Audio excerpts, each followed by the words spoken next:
దొరకటానికి ముందు ఆంజనేయుడు వెతికి వెతికి వెతికి బాధపడ్డాడు, సీతమ్మను చూడలేకపోయాను అని. నాకు సీతమ్మ దొరకటం లేదు కాబట్టి బ్రతకడం దండగా అనుకున్నాడు ఆంజనేయుడు.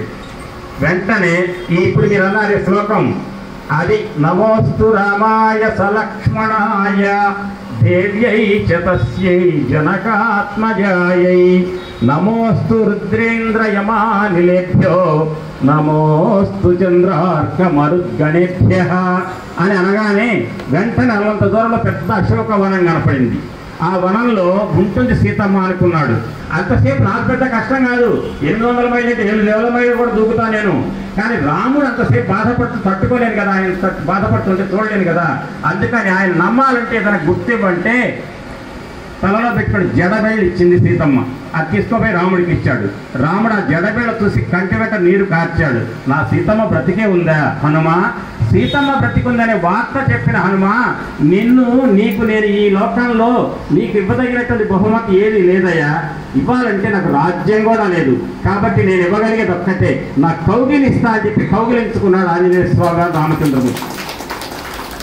కౌగిలించుకోవడం అంటే ఎట కౌగిలించుకుంటారని ఇటువైపు కౌగిలించుకుంటారు. ఇక్కడ ఉండేది ఏంటి? హృదయం. అంటే రామచంద్రమూర్తి హృదయంలో ఉండేది ఎవరు? సీతమ్మ. ఆ స్థానాన్ని ఎవరికి ఇచ్చాడు? ఆంజనేయుడు.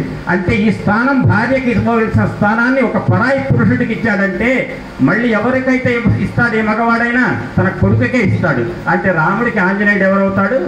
పుత్ర సమానుడు.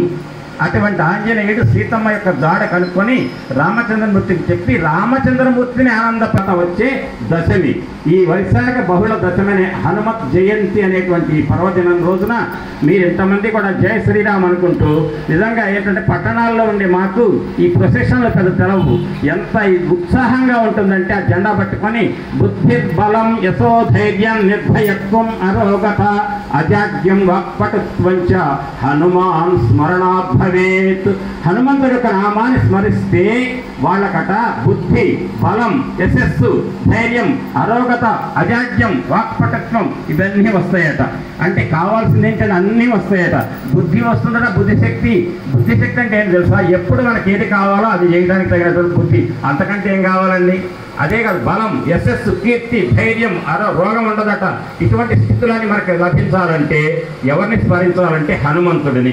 అటువంటి హనుమంత్ స్వామి యొక్క జయంతి ఈ రోజున మీరందరూ ఒక 3 సార్లు శ్రీరామ జయ రామ జయ జయ రామ,